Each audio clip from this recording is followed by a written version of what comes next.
নমস্কার, আপনারা দেখছেন ওঙ্কার বাংলার সঙ্গে রয়েছে দেবাঞ্জলি। নজর রাখবো এই মুহূর্তের বিশেষ কিছু খবরের দিকে। বাংলার মানুষকে সরকারি কল্যাণমূলক প্রকল্পের পরিষেবা পৌঁছে দেওয়ার লক্ষ্যে সোমবার থেকে শুরু হচ্ছে জনকল্যাণ শিবির কর্মসূচি। রাজ্যে বিজেপি ডাবল ইঞ্জিন সরকার গঠন করার পর প্রথমবার এই কর্মসূচি হবে রাজ্যের প্রতিটি ব্লকে। সোমবার নন্দীগ্রামে এমনই একটি জনকল্যাণ শিবিরের উদ্বোধন করলেন মুখ্যমন্ত্রী শুভেন্দু অধিকারী।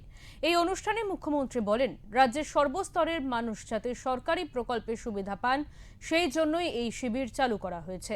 এর পাশাপাশি সরকারি প্রকল্পে তৃণমূলের দুর্নীতির কথাও তুলে ধরেন শুভেন্দু অধিকারী। মুখ্যমন্ত্রী উপভোক্তা অনিতা পাত্র।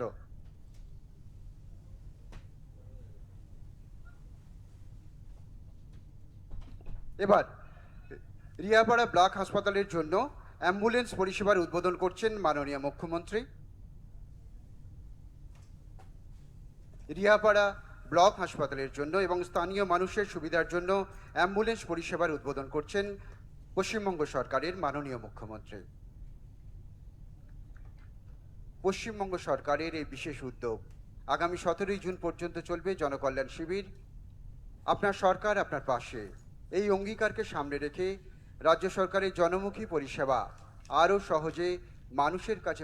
এই জনকল্যাণ শিবিরে কেন্দ্রীয় এবং রাজ্য সরকারের 54টি গুরুত্বপূর্ণ স্কিম, যার সরাসরি কল্যাণ বা সুযোগ আমাদের এই রাজ্যের মানুষজন পাবেন।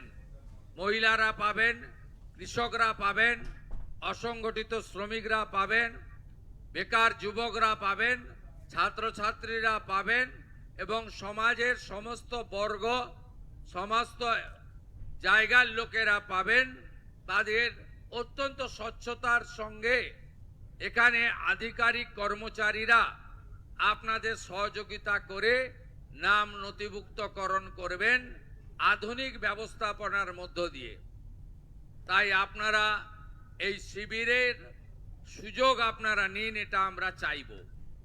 আমরা চাইব একটি স্বচ্ছ তালিকা তৈরি হোক, যে তালিকার মধ্য দিয়ে আমাদের সমাজ কল্যাণে, সমাজের উন্নয়নে, অর্থনৈতিকভাবে পিছিয়ে পড়া লোক, গ্রামে থাকা মানুষ, সেই প্রান্তিক মানুষগুলো যাতে যথাযথ কেন্দ্র এবং রাজ্য সরকারের সুযোগগুলো পান।